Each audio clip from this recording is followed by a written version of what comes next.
Marilah kita bersama-sama berdoa sejenak menurut agama dan kepercayaan kita masing-masing.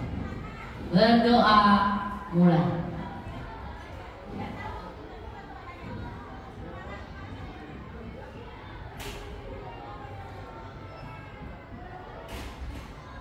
Selesai.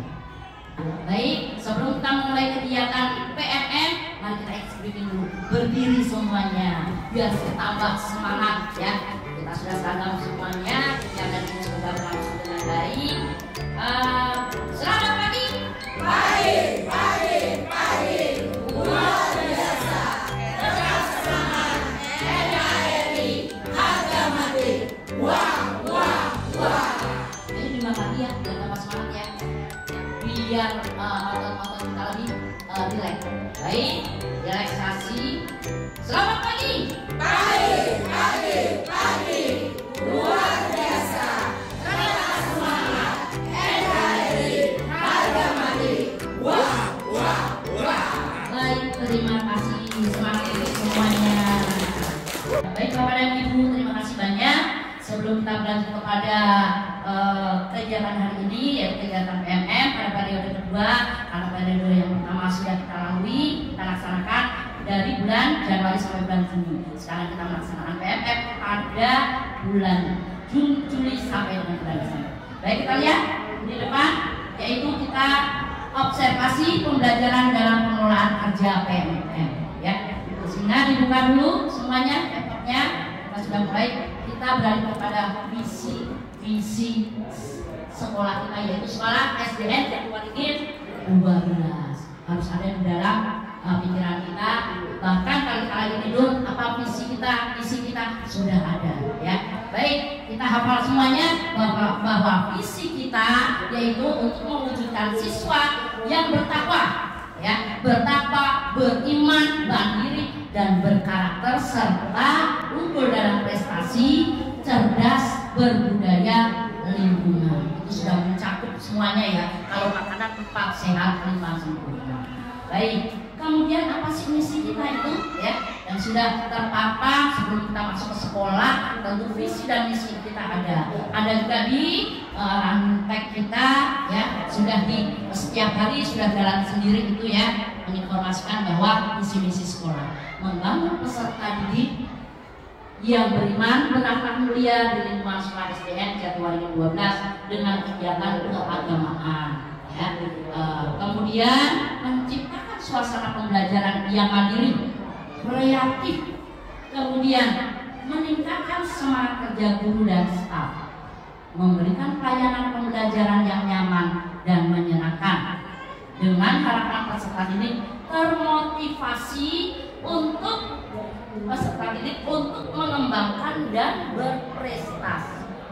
Kemudian menciptakan kerjasama yang harmonis antar peserta didik kita dan juga pendidik diri kita ya, dan masyarakat yang ada di sekitar lingkungan sekolah kita ya.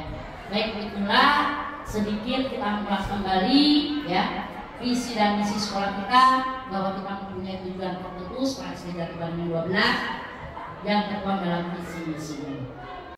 Bapak Ibu, ini saya ada sedikit pantun. Mari kita sama-sama simak pantunnya. Nanti kalau saya bilang komentar Ibu, Bapak dan Ibu, kalau saya mengucapkan pantun, masak air, baik, kita lihat di depan ya. Kepada ibu jangan melawan, kepada ayah jangan membangkang. Wahai guru, engkaulah pahlawan ya, mengejar penuh kasih sayang.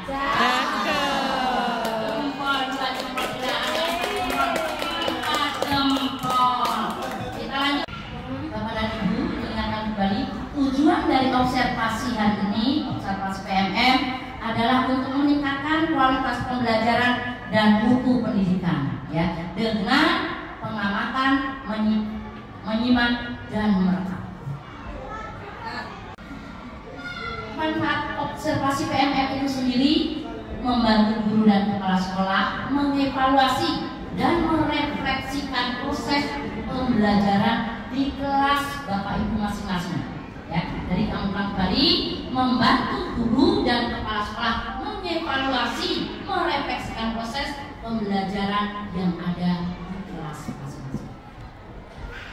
Kemudian memberikan umpan balik yang mendorong perbaikan. Kemudian yang ketiga, mendorong pertumbuhan profesionalisme guru. Lanjut, membangun hubungan kolaboratif antara guru dan pengamat. Membantu guru menyusun metode pembelajaran yang efektif.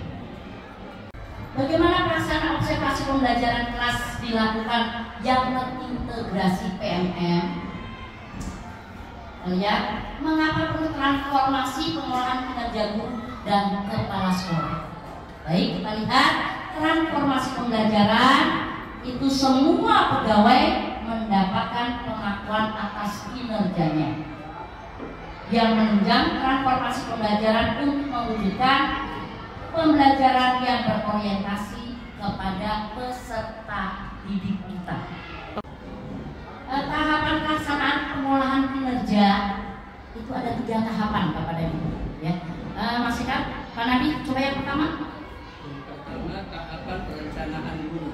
Tahapan perencanaan guru yang berfokus meningkatkan kinerja pada salah satu indikator yang rekomendasinya berdasarkan capaian rapor pendidikan dari capaian rapor pendidikan yang telah berintegrasi di PMM. Bagus ya.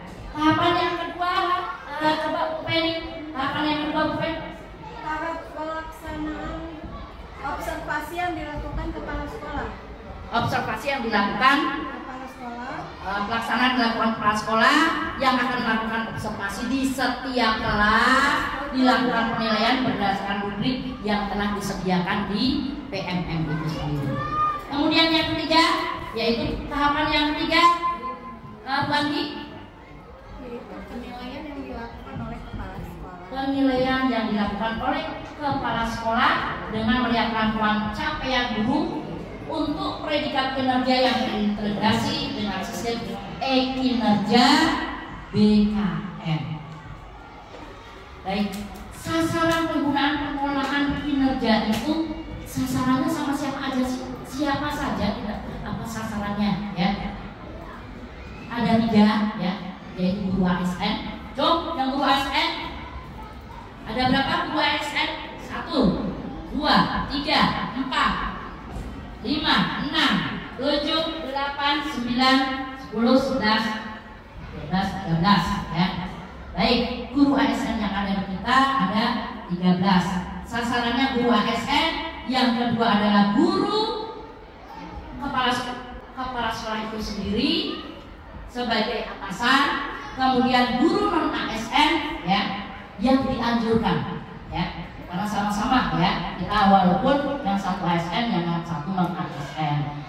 Yang pertama guru ASN mulai bulan Januari 2024 guru ASN hanya perlu mengisi perencanaan kinerja melalui PMM yang terintegrasi dengan e-kinerja BKM. Kemudian sasaran yang selanjutnya tadi yang pertama kepala sekolah, guru ASN, kepala sekolah itu kepala sekolah sebagai guru ASN, kepala sekolah ASN. Kepala sekolah berperan sebagai asesor, kemudian dan coach bagi guru dalam pengelolaan kinerja. Kepala sekolah adalah aktor yang menyetujui dokumen SKP Bapak dan Ibu dan melakukan observasi pada setiap kelasnya. Kemudian untuk guru ASN, non ASN itu dianjurkan ya. Guru non ASN dianjurkan untuk turut melakukan pengelolaan kinerja melalui PMM. Jadi semuanya melaksanakan kegiatan PMM. Oke. Bapak dan Ibu, untuk sasaran penggunaan pengolahan kinerja itu ada sasarannya siapa saja ya. Yang pertama saya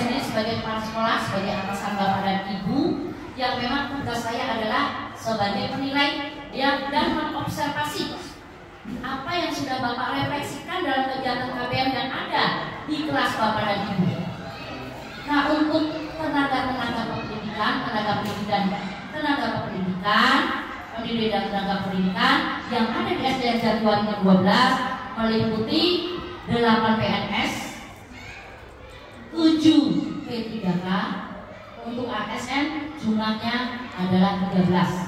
Kemudian untuk guru non ASN meliputi TKK itu ada 7 orang, dan juga honor murni karena memang di SD Jatiwaringin 12 masih kekurangan guru, sehingga kita merekrut guru honor murni sebanyak 5 orang.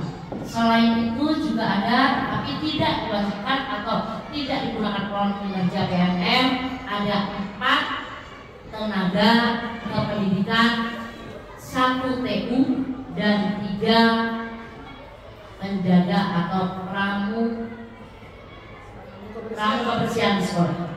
Ya. Bapak dan Ibu, sekarang kita langsung kepada pelaksanaan kinerja. Silakan Bapak dan Ibu membuka akun PMM-nya masing-masing. Silakan. Kalian sudah masuk. Sudah gambar tulis saya sudah. Oke. Sudah. Sudah.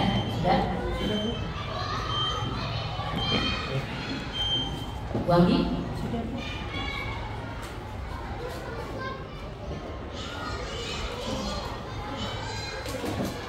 Lagi?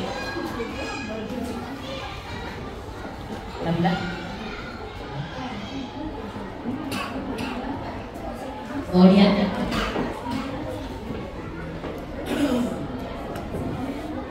Terus. Baik. Terima kasih sudah membuka untuk akhirnya masing-masing. Baik Bapak dan Ibu, setelah berhasil login atau membuka akun PMM-nya masing-masing, langkah selanjutnya adalah mengklik pengolahan kinerja yang ada di masing-masing yang ada di laptop Bapak dan Ibu. Bisa dilihat, silahkan di tanda panah. Baik, sudah semuanya? Sudah semua? Ya. Baik Bapak dan Ibu, setelah kita menentukan dan menyepakati perencanaan RKK yang kemarin, sekarang kita beralih ke periode yang kedua, yaitu bulan Juli sampai bulan Desember tahun 2024.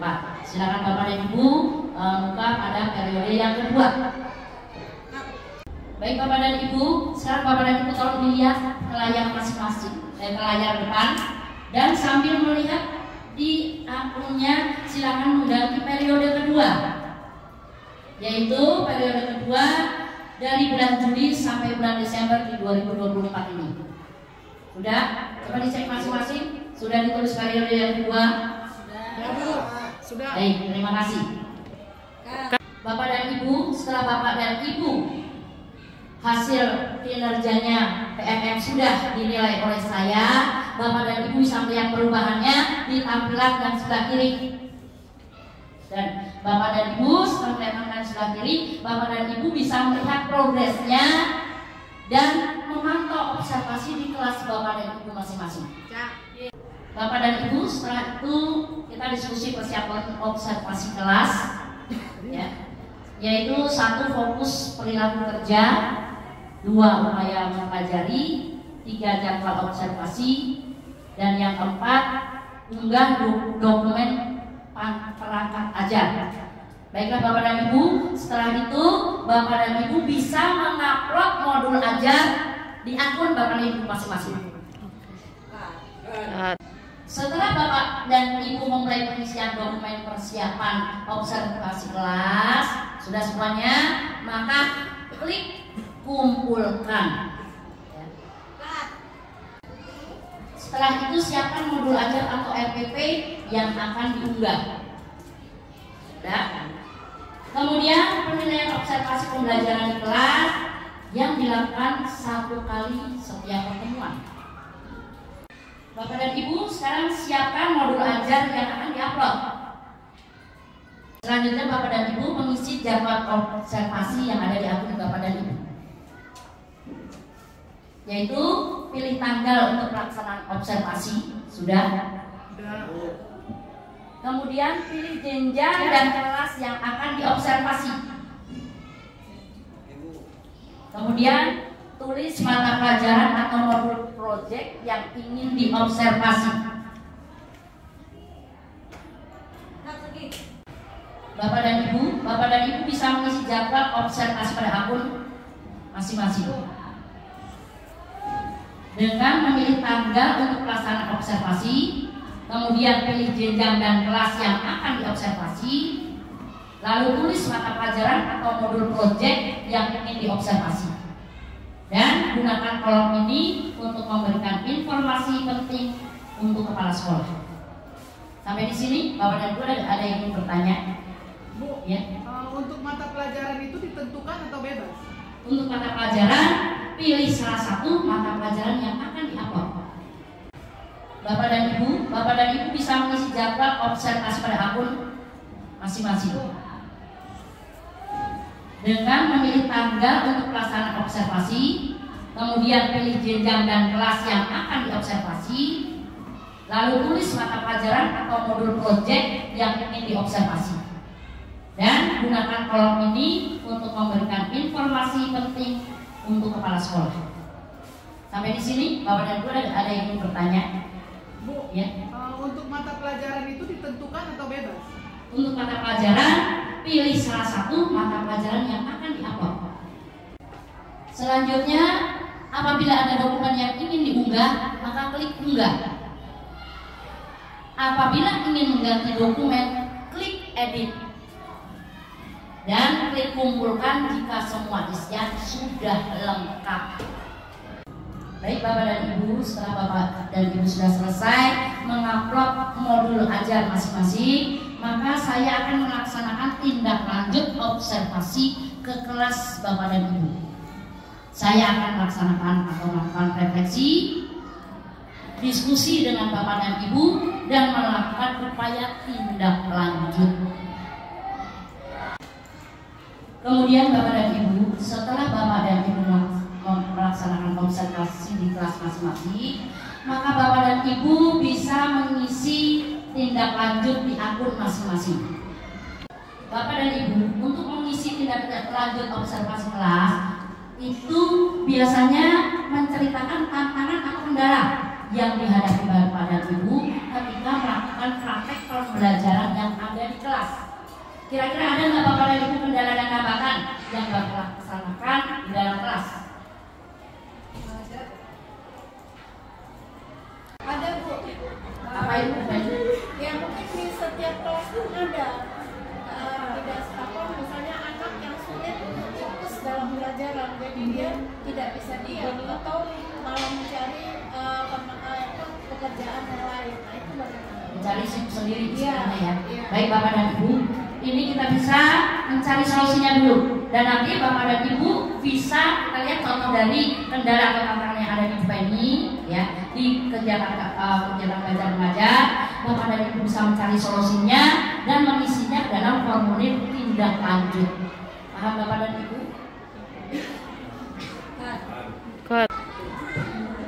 Kemudian Bapak dan Ibu, setelah itu Bapak dan Ibu bisa merefleksikan tindak lanjut ke dalam observasi kelas yang Bapak dan Ibu lakukan dalam kegiatan belajar mengajar.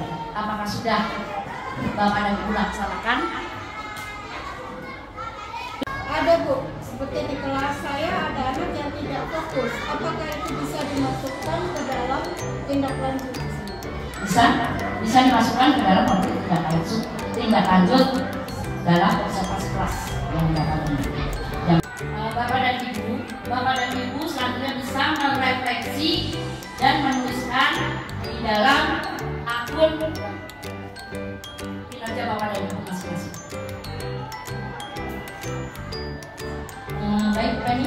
Baik Penny juga bisa untuk permasalahan tadi bisa mendiskusikan dengan teman sejawat antar satu rombongan belajar di kelas Penny. Setelah mendapatkan solusinya, maka bisa menuliskan di akun Penny tadi.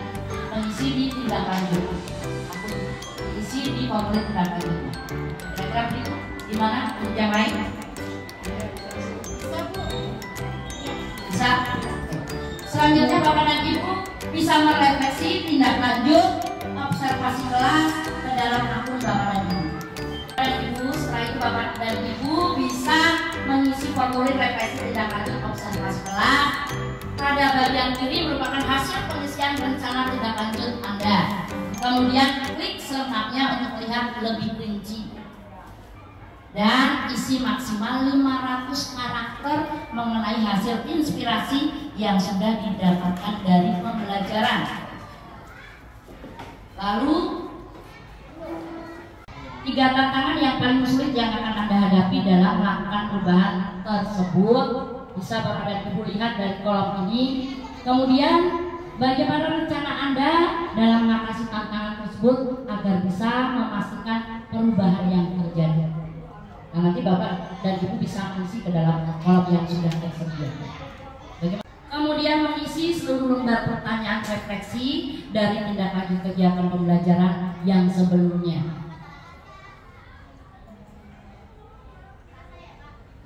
Di sini Bapak dan Ibu bisa memilih tindak lanjut.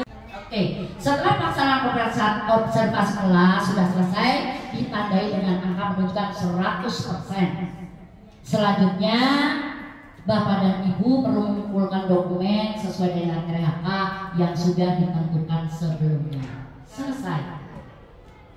Bapak dan Ibu, dokumen-dokumen yang harus dikumpulkan itu adalah sertifikat-sertifikat yang sudah ditentukan dalam RHK sebelumnya. Nah, ini yang didapat, sertifikat yang didapat pada periode yang kedua, yaitu dari bulan Juli sampai bulan Desember. Kalau periode yang pertama bisa nggak dikumpulkan lagi? Sudah dipakai, tidak perlu dikumpulkan kembali karena sudah dipakai.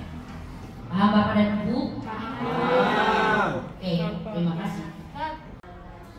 Bapak dan Ibu, sertifikat itu bisa didapat dari platform Merdeka Belajar yang sudah Bapak dan Ibu laksanakan. Bapak dan Ibu, sertifikat itu dapat Bapak dan Ibu dari seminar atau platform Merdeka Belajar dan juga Kombel yang sudah Bapak dan Ibu ikuti. Paham Bapak dan Ibu? Paham. Baik Bapak dan Ibu, kita selingi ya untuk menambah dan meningkatkan semangat kita. Walaupun kita sudah selesai, kita berdiri sejenak. Terima kasih. Ayo yang biasa coba. Speaking dulu. Terima kasih. Silakan depan. Speaking.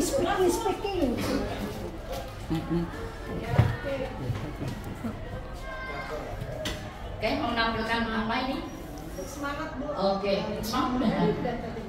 Iya itu benar. Iya itu semangat kedua. Speaking kedua. Habis itu baru pop wow. Bapak dan Ibu, untuk meningkatkan semangat kita yang dari tadi sudah bekerja, sekarang kita berdiri sejenak. Kita selingkan. Coba puas depan pasti di panggung. Mau menampilkan apa ini? Oh, semangat. Oke, silakan. Semangat. Dan ding ding dan ding